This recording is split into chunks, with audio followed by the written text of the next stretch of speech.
السلام علیکم ورحمۃ اللہ وبرکاتہ۔ معزز ناظرین، آج کی اس ویڈیو میں ایک بہت اہم مسئلہ بیان کرنا ہے۔ مسئلہ یہ ہے کہ دودھ پیتا بچہ جو ہوتا ہے وہ اگر کپڑوں پر پیشاب کر دے تو کیا کپڑے اس کے پیشاب سے ناپاک ہو جائیں گے یا پاک ہی رہیں گے؟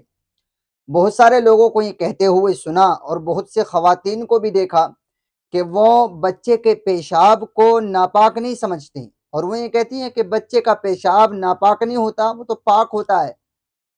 تو ہمیں یہ بات اچھی طرح سمجھ لینی چاہیے کہ بچے کا دودھ پیتے بچے کا پیشاب بھی اسی طرح ناپاک ہوتا ہے جس طرح بڑے آدمی کا پیشاب ناپاک ہوتا ہے۔ یہ جو دماغ میں خلجان ہے یا یہ بات جو بٹھا دی گئی ہے کہ دودھ پیتے بچے کا پیشاب ناپاک نہیں ہوتا، یہ غلط تصور ہے۔ یہ شریعت کا مسئلہ نہیں ہے۔ شریعت کا اصلی اور صحیح مسئلہ یہ ہے کہ جس طرح بڑے آدمی کا پیشاب ناپاک ہوتا ہے اسی طرح دودھ پیتے بچے کا پیشاب بھی ناپاک ہوتا ہے۔ ہاں، یہ بات الگ ہے کہ دودھ پیتے بچے کا پیشاب اگر کپڑوں کو لگ جائے تو اس کو پاک کرنے میں شریعت نے کچھ آسانی رکھی ہے بڑے آدمی کے پیشاب کے مقابلے میں۔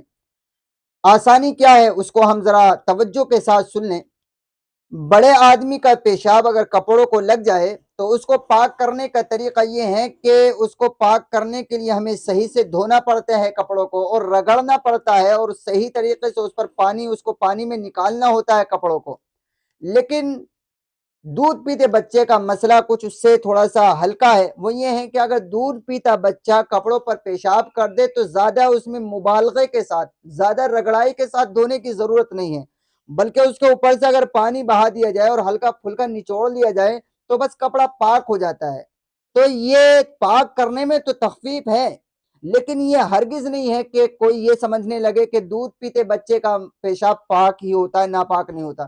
یہ غلط تصور ہے۔ اس لیے ہمیں اچھی طرح سے اس مسئلے کو سمجھ لینا چاہیے کہ دودھ پیتے بچے کا بھی پیشاب ناپاک ہی ہوتا ہے، اسی طرح جس طرح بڑے آدمی کا پیشاب ناپاک ہوتا ہے۔